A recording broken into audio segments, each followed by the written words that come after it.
Hello friends, कैसे हैं आप सभी लोग। मेरा नाम है आशीष जोशी। तो जूरिस्प्रूडेंस हम लोग पढ़ रहे हैं। आई होप आप थोड़ा सा एंजॉय कर रहे होंगे। थोड़ा सा बोरिंग सब्जेक्ट है, लेकिन आपको जो है एंजॉय करना है, आपको सोचना है बहुत इंटरेस्टिंग सब्जेक्ट है, जैसा कि मैंने आपको पहले लेक्चर में भी, स्टार्टिंग के लेक्चर में बताया था। आज हम बात करेंगे कुछ ऐसे एडमिनिस्ट्रेशंस, ठीक है, जो एक्ट, ये जो एक्ट हम पढ़ रहे हैं डीएनसी एक्ट, ठीक है, इसके एक्ट के बारे में, रूल के बारे में, कैसे कौन इनको गवर्न करता है, कैसे होती है चीज़ें, ये हम पढ़ेंगे। तो सबसे पहला आज हम पढ़ने वाले हैं the drugs technical advisory board. अब देखिए, the drugs technical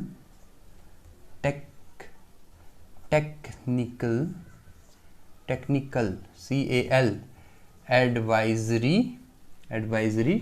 board BOARD, ठीक है, इसको हम शॉर्ट में लिखते हैं the drug technical advisory board, DTAB। ठीक, अब इसमें क्या है, अब ध्यान से समझिएगा। इसमें कुछ चीज़ें हैं, कुछ रूल्स एंड रेगुलेशंस हैं, ठीक है। देखिए, सबसे पहले तो ये जो बोर्ड है, ये बोर्ड किसके बारे में है, ठीक है। ये बोर्ड को जो है कॉन्स्टिट्यूट किया था किसने, सेंट्रल गवर्नमेंट ने। किसने किया था इसको, सेंट्रल गवर्नमेंट, जिसे हम हिंदी में बोलते हैं केंद्र सरकार। हिंदी में भी लिख रहा हूं मैं, देखिए, ठीक है। केंद्र सरकार इसको बनाया है, ठीक है, कॉन्स्टिट्यूट किया है। क्यों कॉन्स्टिट्यूट किया है, वाई, क्यों कॉन्स्टिट्यूट किया है। अब इसका नाम क्या है, drug technical advisory board. Advisory मतलब एडवाइस करना, एडवाइस करना मतलब सलाह देना, ठीक है, सलाहकार टाइप का है, कि ये जो है केंद्र को एडवाइस कर सके, और केंद्र के साथ साथ राज्य सरकार को, स्टेट गवर्नमेंट, ये तो होगी central government plus state government, to advise central government as well as state government, ठीक है। स्टेट गवर्नमेंट मतलब राज्य सरकार, मतलब केंद्र सरकार और राज्य सरकार को एडवाइस कर सके, सलाह दे सके। अब देखिए, मैं थोड़ा सा ना हिंदी में भी लिख रहा हूँ, क्योंकि हिंदी मीडियम्स के भी बहुत सारे सलाह, ठीक है, स्टूडेंट हैं, ठीक है, जो बोलते हैं हमें इंग्लिश में नहीं समझ आता, तो कोई दिक्कत नहीं है उसमें, आपको समझ में आना चाहिए। Language is not a main thing, ठीक है, वो तो आ ही जाएगा, ठीक है। लेकिन पेपर में आएगा तो आपको इंग्लिश में ही लिखना पड़ेगा, लेकिन आपको इसका कंसेप्ट समझ में आना चाहिए। अब इसमें क्या होता है, कुछ इसमें मेंबर्स होते हैं, ठीक है। उन मेंबर्स को हम 3 कैटेगरी में डिवाइड करते हैं। यहां मैं लिख देता हूं, इसके क्या होते हैं, कुछ मेंबर्स होते हैं। उन मेंबर्स को हम 3 कैटेगरी में जो है डिवाइड कर सकते हैं, ठीक है। सबसे पहला जो है वो है x officio member, ex officio member, ठीक है। दूसरा होता है आपका elected member, sorry nominated member, ठीक है, नॉमिनेटेड मेंबर। और तीसरा होता है इलेक्टेड मेंबर, ठीक है। पहला है x officio member, nominated member और इलेक्टेड मेंबर। अब एक्स ऑफिशियो जो मेंबर्स होते हैं, उनमें कौन कौन सा होता है, अब ये समझिएगा ध्यान से। एक्स ऑफिशियो मतलब जो पहले से ही उसमें है, ठीक है। जब भी ये कमेटी बनेगी, उसमें कौन लोग होंगे। पहला है director general of health services, ठीक है, जिसको हम इसका चेयरमैन भी बोलेंगे, ठीक है। चेयरमैन बड़ा होता है तो इसको हम ऐसे दिखा देते हैं, ठीक है। इसका नाम है चेयरमैन, सी फॉर चेयरमैन, ठीक है। पूरा लिख देता हूं क्योंकि लोग बहुत वो भी हैं, चेयरमैन कुछ और ही समझ लेंगे, ठीक है। ये हो गया आपके चेयरमैन साहब। ये कौन होंगे, आपके director general of health services, ठीक है। उसके बाद है आपका the drug controller of India, India का जो ड्रग कंट्रोलर है वो होंगे इसमें। The director of the drug control central drug laboratory, CDL, central drug laboratory. ये क्वेश्चन आता है, कहाँ है सेंट्रल ड्रग लेबोरेटरी, ये है कोलकाता में, कैलकाटा में, ठीक है। उसके बाद the director of the central research institute, central research institute CRI, कहाँ है ये CRI? ये CRI है कसौली में। कसौली कहाँ है आपका? हिमाचल प्रदेश में। बहुत अच्छी जगह है। कसौल अलग है, कसौली अलग है, ठीक है। कसौल अलग है, कसौली अलग है, दोनों में कंफ्यूज मत होइएगा, ठीक है। उसके बाद the director of the Indian veterinary research institute, ठीक है। The director of Indian veterinary research institute IVRI, ठीक है। ये कहाँ पर है आपका? इज्जत नगर में। अब देखिए इज्जत नगर, ठीक है, इज्जत नगर में है ये। अगर कोई इज्जत नगर का है तो नीचे कमेंट कीजिएगा, ठीक है। उसके अलावा the president of medical council of India MCI, medical council of India के प्रेसिडेंट साहब, ठीक है, वो होंगे इसमें member. The president of pharmacy council of India PCI, ठीक है। अभी इस टाइम पे करंट में कौन है जो प्रेसिडेंट है PCI के, ठीक है। PCI के प्रेसिडेंट कौन है नीचे कमेंट करिएगा आप, ठीक है। ये चीजें पता होनी चाहिए आपको, ठीक है। The director of central drug research institute, central drug research institute CDRI कहाँ पर है? इसको ये भी कमेंट करिए। खैर ये तो मैं ही बताता हूँ, लखनऊ में है, ठीक है, लखनऊ। अब देखिए नवाबों का शहर लखनऊ, ठीक है। तो CDRI के जो डायरेक्टर है कौन है नीचे कमेंट कीजिएगा, ठीक है। तो इतने जो मेंबर्स होते हैं आपके वो होते हैं इस एक्स ऑफिशियो मेंबर में, इतने लोग जो होते हैं। उसके बाद आ गया आपका नॉमिनेटेड मेंबर, ठीक है। नॉमिनेटेड मतलब जिसको नॉमिनेट किया गया है, ठीक है। कौन कौन किस किस को नॉमिनेट करते हैं? दो जो पर्सन है वो तो नॉमिनेट करता है सेंट्रल गवर्नमेंट, ठीक है। जो राज्य सरकार केंद्र सरकार है, सेंट्रल गवर्नमेंट जो है वो दो लोगों को, ठीक है। ये दुखी क्यों लग रहा है? ये भी खुश होना चाहिए, ठीक है। इन दो लोगों को ये नॉमिनेट करता है। ये दो लोग कौन होते हैं? जो है आपके स्टेट के ड्रग कंट्रोल का कहीं ना कहीं इनको एक्सपीरियंस होता है, इंचार्ज होते हैं उसके ये, ठीक है। और 1 पर्सन जो है, ये तो 2 हो गए। फिर 1 पर्सन को सेंट्रल गवर्नमेंट और नॉमिनेट करता है, जो आपका किस फील्ड से होगा? फार्मेसी फील्ड से, फार्मा फील्ड से होगा, कोई फार्मास्यूटिकल इंडस्ट्री से होगा कोई, तो उसे जो है क्या करता है? ये नॉमिनेट करता है, ठीक है। तीसरा क्या है? 2 persons holding the appointment of government analyst, ठीक है। गवर्नमेंट एनालिस्ट 2 इसमें क्या होंगे? गवर्नमेंट एनालिस्ट होंगे। गवर्नमेंट एनालिस्ट क्या होता है? गवर्नमेंट एनालिस्ट कैसे बनते हैं, क्या उनके काम होते हैं, वो अभी हम आगे पढ़ेंगे, ठीक है। तो ये जो है ये नॉमिनेट करते हैं सेंट्रल गवर्नमेंट, ज्यादातर इनमें नॉमिनेट करता है। उसके बाद है इलेक्टेड मेंबर। इलेक्टेड मेंबर की अगर हम बात करें तो 1 पर्सन जो होता है, 1 person to be elected by executive committee of PCI, ठीक है, pharmacy council of India. 1 person जो है वो कौन इलेक्ट करता है? 1 पर्सन क्या होगा आपका? PCI से होगा, इलेक्ट करेगा, सॉरी। 1 पर्सन जो आपका MCI, medical council of India, जैसे यहाँ भी रहता है, तो यही जो है ये 2 जो है अपने अपने 1 पर्सन जो है इलेक्ट करते हैं आपके, ठीक है। उसके अलावा 1 pharmacologist to be elected by government governing body of the Indian council of medical research, Indian council of medical research ICMD, ठीक है। एक फार्माकोलॉजिस्ट, ठीक है, जो फार्माकोलॉजी से जिसने किया है वो इसमें रहता है। उसके अलावा 1 person to be elected by the central council of the Indian medical association. तो इंडियन मेडिकल एसोसिएशन का जो सेंट्रल काउंसिल है उसकी, वो जो है 1 पर्सन वहां से इलेक्ट होता है, ठीक है। इंडियन मेडिकल 1 पर्सन कहां से होगा? इंडियन मेडिकल एसोसिएशन की सेंट्रल काउंसिल, ठीक है।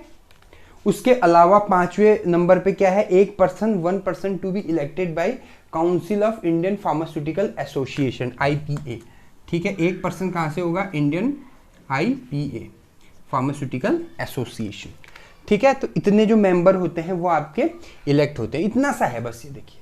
हालांकि आप बुक्स में देखोगे तो आपको बहुत बड़ा दिखेगा, लेकिन हमको जो हमारी काम की चीज़ है वो इतनी है। पेपर में आएगा आप इतना लिख दीजिएगा, ठीक है। आप ऐसे चार्ट बना के लिख दोगे, कोई दिक्कत नहीं है। बस इनकी फुल फॉर्म लिख देना और थोड़ा बड़ा बड़ा लिखना, ताकि वो जो है लगे कि भाई पढ़ा है। The drug technical advisory board क्या होता है? DTAB कहते हैं इसको, ठीक है। ये कौन बनाता है? सेंट्रल गवर्नमेंट बनाता है। क्यों बनाता है? ताकि वो स्टेट गवर्नमेंट या सेंट्रल गवर्नमेंट को जो है एडवाइस कर सके रिलेटेड टू फार्म, मतलब जितनी भी चीज़ें होती हैं आपकी, ठीक है।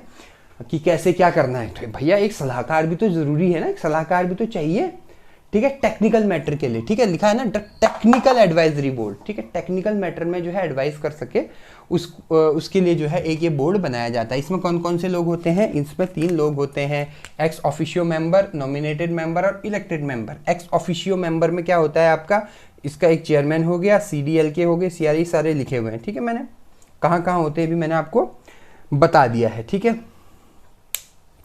उसके अलावा नॉमिनेटेड मेंबर में कौन होते हैं और इलेक्टेड मेंबर में कौन होते हैं, ठीक है। अब हम पढ़ेंगे the central drug laboratory, CDL, इसकी बात हम करेंगे अब, ठीक है, थोड़ा सा इसके बारे में हम पढ़ेंगे।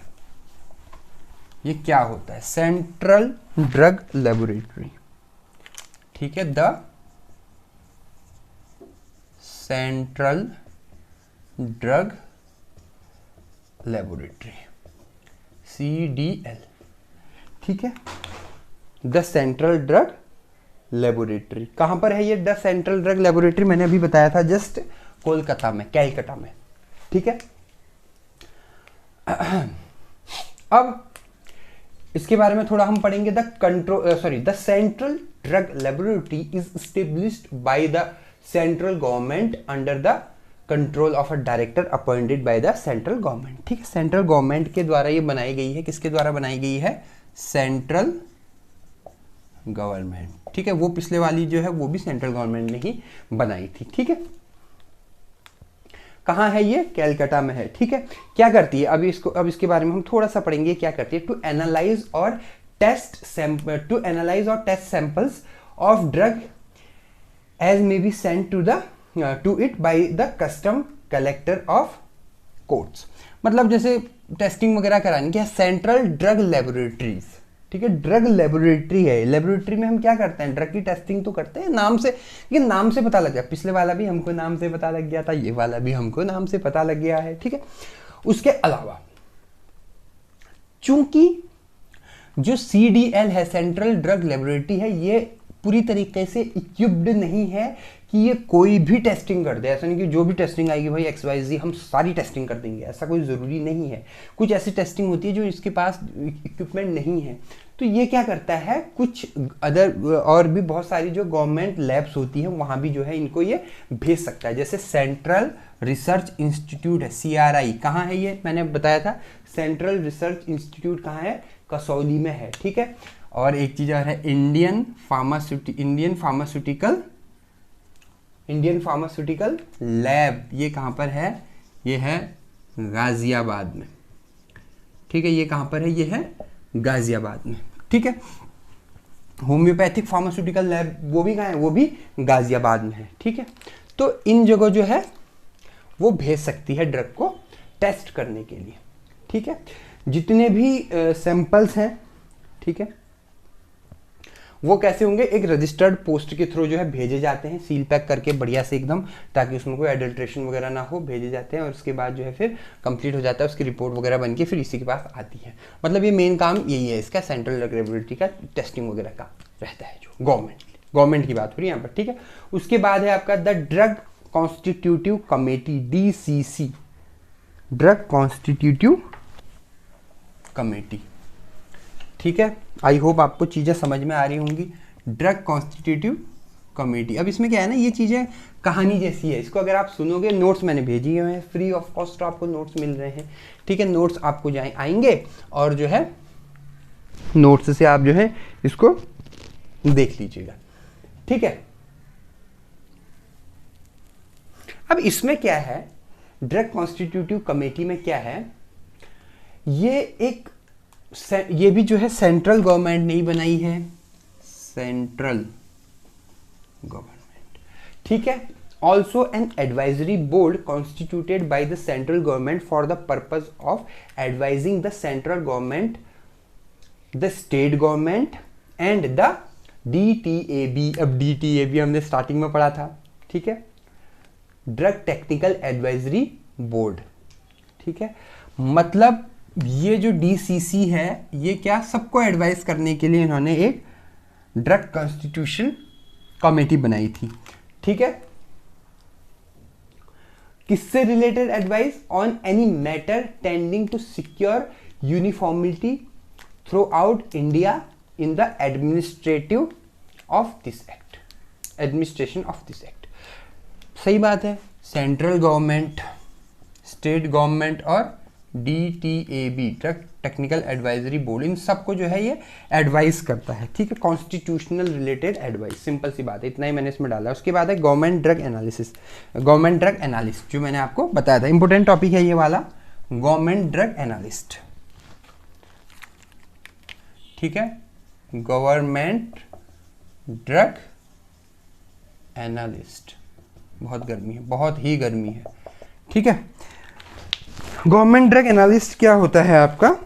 देखिए, सिंपल सी बात है, the central and state government both appoint such persons having the prescription qualification to be government analyst. Government analyst क्या होता है? जो ड्रग को एनालाइज करता है, मतलब भाई ड्रग को एनालाइज करता है, गवर्नमेंट का बंदा है, सिंपल सी बात है। सरकारी नौकरी है, नौकरी क्या है? ड्रग को एनालाइज करना है। जो भी आपके पास ड्रग आई है उसकी टेस्टिंग करनी है, उसकी टेस्टिंग करनी है, उसको एनालाइज करना है कि भाई क्या है इसमें, कैसे है, ये सब कुछ देखना है। ये काम होता है आपका गवर्नमेंट ड्रग एनालिस्ट का। ड्रग एनालिस्ट तो बहुत सारे भी होते हैं, वैसे भी होते हैं प्राइवेट में भी, जैसे कोई प्लांट वगैरह जिसका होता है, ठीक है, प्राइवेट कंपनीज जो भी होती हैं छोटी बड़ी, सब में जो है ड्रग एनालिस्ट होता है, ठीक है।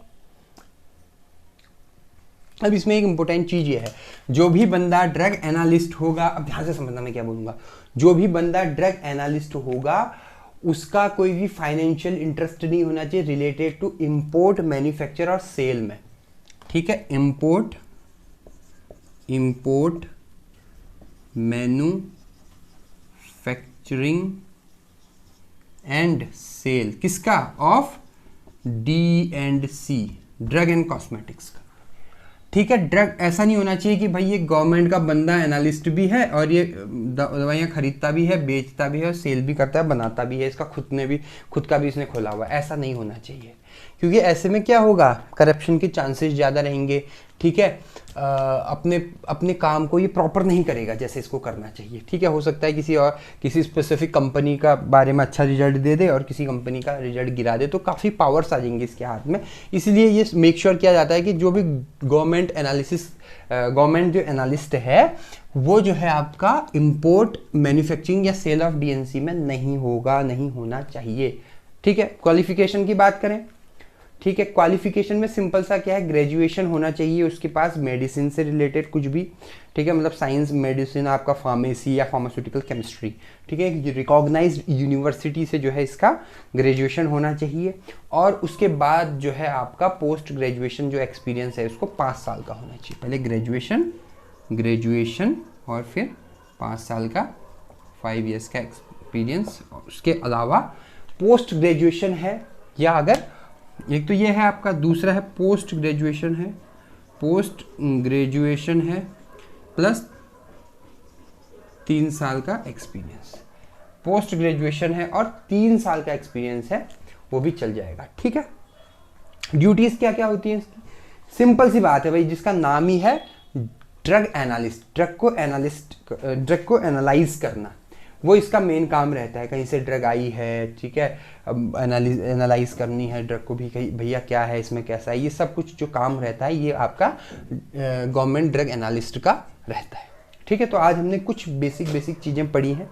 आई होप आपको जो है आज का जो लेक्चर है वो समझ आया होगा, ठीक है। अगर आपको मेरी ये वीडियो अच्छी लगे तो मेरे चैनल को सब्सक्राइब कीजिएगा, बेल आइकन पे क्लिक कीजिएगा। आपने मुझे इतना वक्त दिया उसके लिए बहुत बहुत धन्यवाद। Thank you so much.